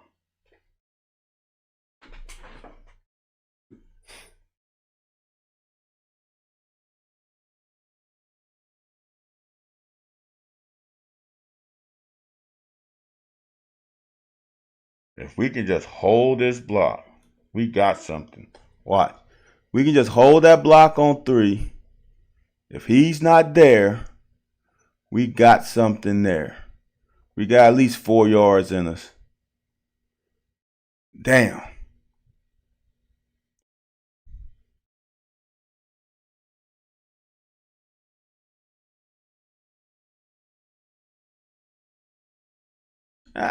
Just get the ball there. See, I'm gonna just tell y'all something. I don't like the way we run routes when we're not getting when it's, I guess it's a call screen. Like right here. Like for me, I know sometimes you just gotta play football. Why can't we just sit down there? Show our numbers. I know it's not in the play, but there's nobody there. And I'm not sure that Bush would throw it to you.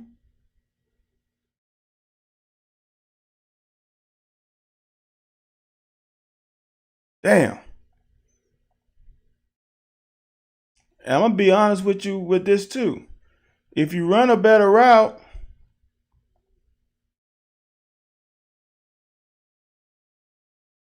ain't nobody over here. You might be right, AJ. Look at this. That safety's in the middle.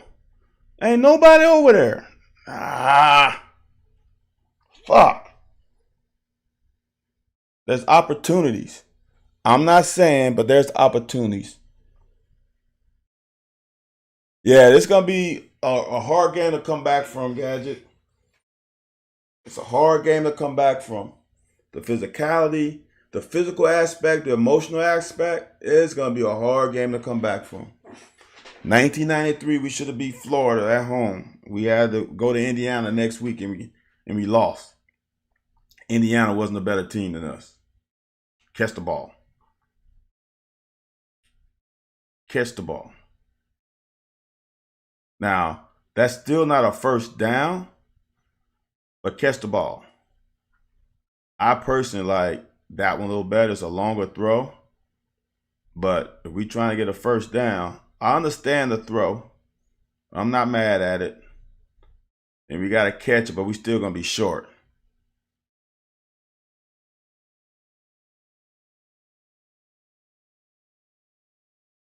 You can't gator arm that. You can't gator arm that. Now, who's to say you can't catch it? And then he gets a targeting call. Then we get 15 yards. Brock was not happy after that one. I can tell you that. Now, we come back on defense. We got to get our offensive ball back. Great job by Weaver. Great job by Weaver forcing the pressure. Now we got to get the other guys to help him out. Stick on coverage, good. Come on, make good. That's all you can do in that situation.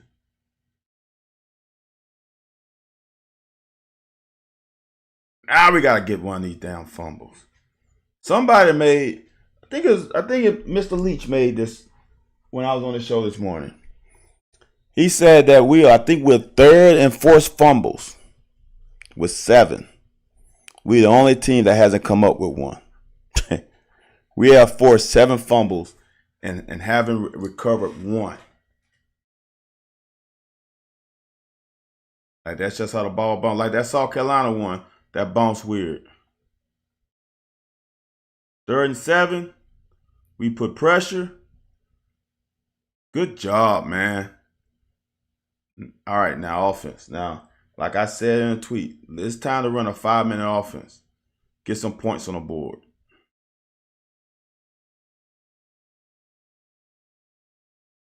I think so, Tyler.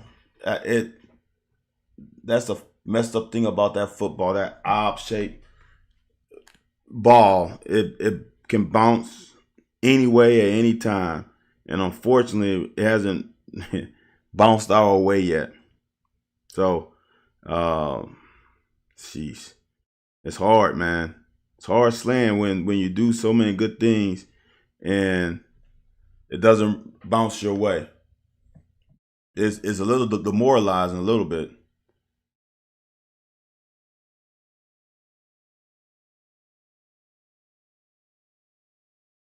So, I'm going to just say what I see.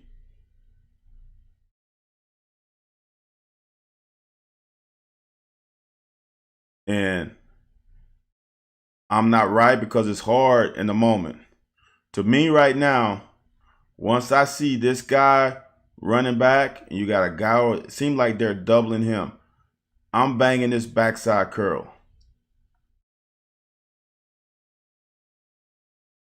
Because there's nobody else. I'm banging this, throwing that one. This double coverage. I know you want to throw that one, but once that guy went under, I got to come off of that, and I got to go to number 2. So I'm either getting this one, if that's my progression, or I'm getting this one. I'm not throwing it to double coverage. We just threw the double coverage. When we had 2 other guys open. I honestly think that's a PI. That's me, though. Big down right here, 3rd and 6. We need this first. I think they got called for holding prior to the throw. But I also think there was someone's open here.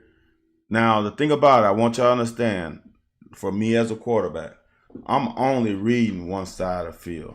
All this shit where people read both sides of the field, those are high-level quarterbacks. Most quarterbacks only read one side of the field. They reading one individual if it's an in or. But right now, if I think they're in man, no, that's not an open. I thought these were mesh routes were better. There's nobody open. To me, that's not good route running. I don't know what the route progression was, but I don't like it.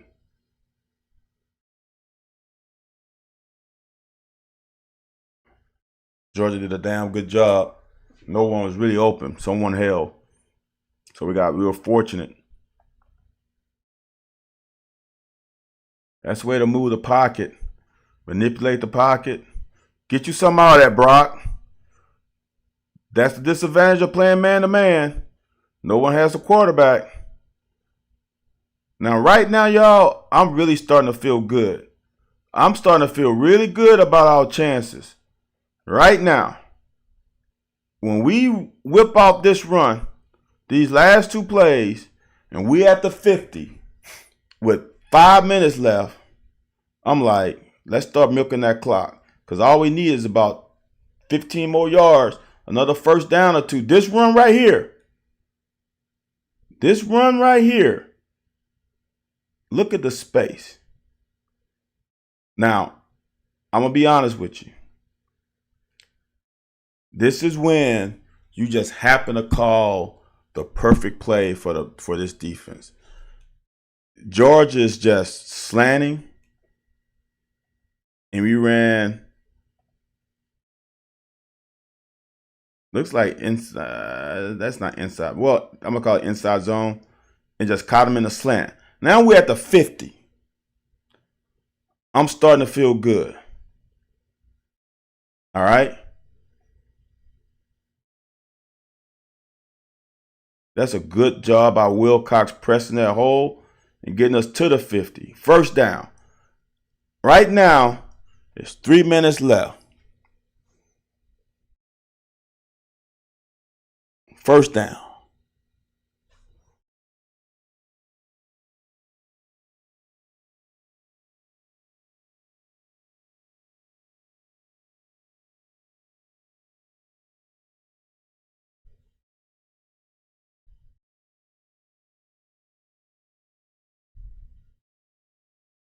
This is butt naked open. Now, here is the deal for me. Is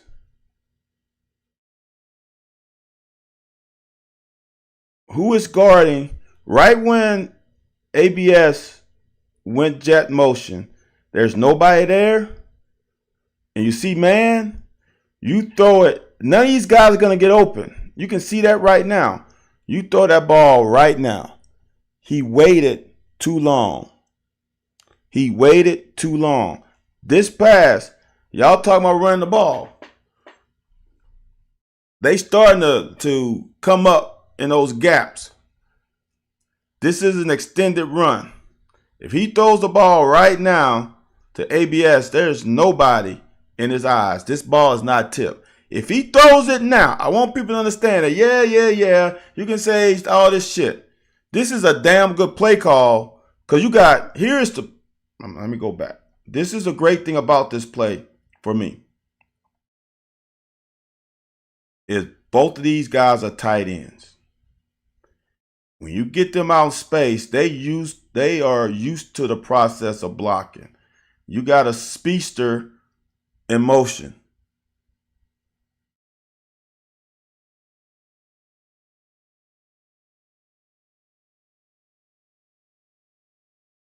Look, again, I say this all the time. Football is about execution, regardless of the play call. We can if we run it on 2nd and 8 and get minus a yard, people are pissed. But he throws that ball right now. Look, right now, there's nothing over here that's going to develop. See, that's the part that gets me, is he waits another beat to see if there is nothing here. They're covered. If he would have right now turned and threw that ball to ABS, we win this game. Well, I shouldn't say that. We get the first down, then we have a chance to have them use all of these timeouts before we kick a field goal. It's there, man. That's all I want to show you. It's there. He waited too long. Fuck. Ain't nothing over there. He gets at least to the 35. Ain't nobody over here. You see him, he's down here. Ain't nobody over there. Look at this. If he throws it right now with nobody in his face, right? When he looked there, ain't nothing there. Ain't nothing happening. If he looks, I'm going to give him one more beat right there. Because now he's there. If he throws it right now, this is the 50. Two blockers in front of him, he gets to the 40 minimum.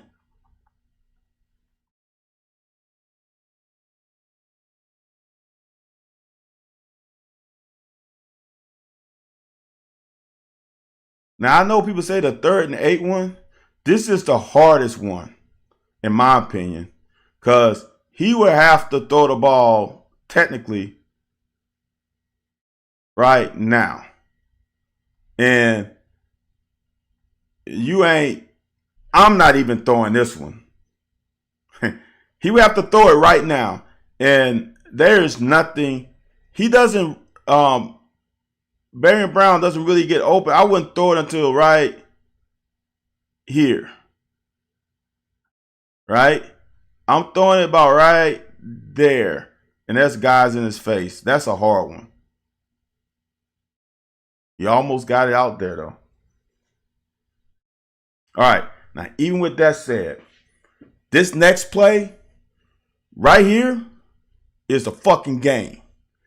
And this is on the fucking secondary. It's going to show more in a full broadcast angle.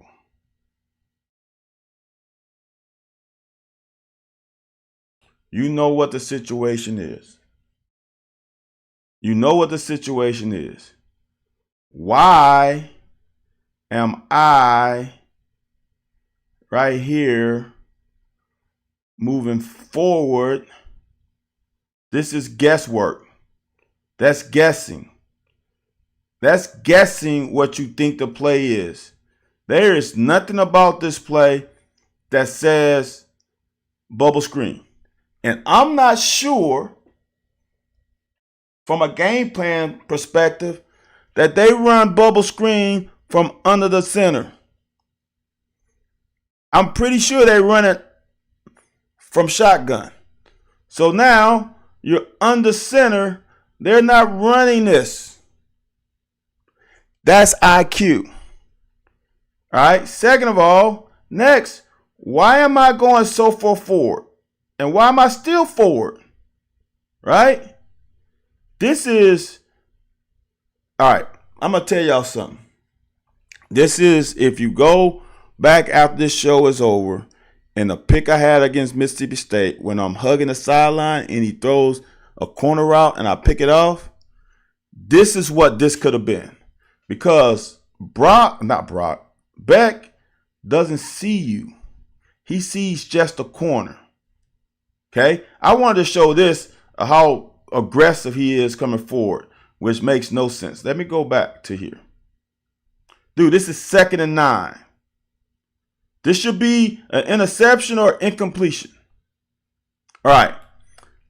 I'm going to tell you what he's reading. The guy in conflict is this guy. They are running him off and running this behind him. He's got to take that. If he keeps, watch where the helmet of Beck is. He's reading corner. If the corner doesn't sit, he's going to bang the corner out. If your ass is where you're supposed to be, this is a pick or he throws it down. Watch how close this is from being a PBU. How far is that? A yard? Right? It's caught there. It's a yard.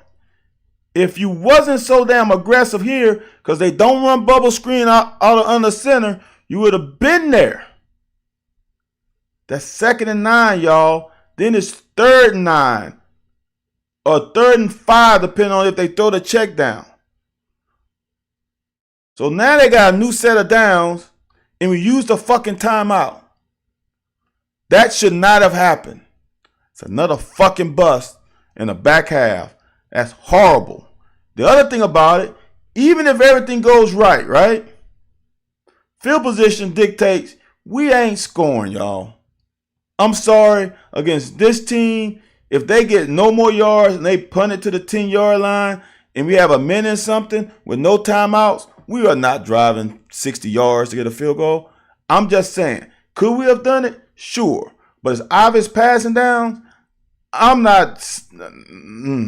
I got zero confidence. But we fighting. We still fighting. Fighting. Get a fumble.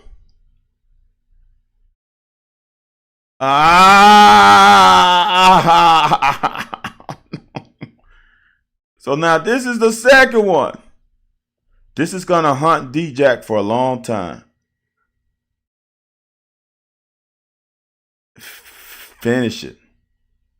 Fuck. Then we get the ball with 1:55 with 2 timeouts. Now we only have to go like 30 yards. Now we can still run the ball if we want to. Fuck. So now, y'all, I'm just going to play this out. That is how close it is to winning this game. So for all the people who say we shouldn't have punted, there are 2 plays right there. 2 plays after they punted that should have ended that drive. Because I'm telling you, that's a great play by Weaver staying backside. That play by Lovett should have been a pick. If he was going to throw that, that's a pick, man. It's a pick. It's a fucking pick. Frustrating. But now we've got out our system. We just flushed it. Now we go on to the next week and let's whip Ohio's ass. For all of y'all who's on Twitter, go to YouTube, subscribe to my YouTube channel. I would appreciate it if you can get those numbers up. That will help your boy out. I don't ever, honestly, and I'll say this, if someone wants to advertise, you can advertise on Watching with Styles. I don't ever want to charge for this.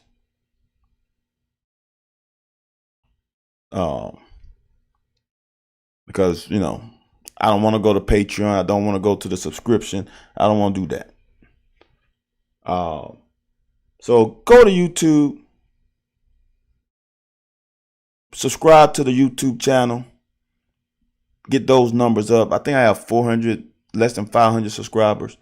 Get that number up. Like, comment, subscribe. Go help your boy out. I appreciate y'all watching, sticking around. Is this less than 2 hours? Damn. Hellos, AJ. Shit. I want to get this under 2 hours. Well, I barely missed the mark. So go over, like, comment, subscribe. I appreciate y'all. Thank y'all for coming. And I'm going to see y'all next week. And I know in my heart it's going to be a fun week next week. And I think it's going to be a fun week the week after. All right, man. Y'all have a good rest of y'all week. Go Cats. 1:16 left to play in the game. Quarterback drops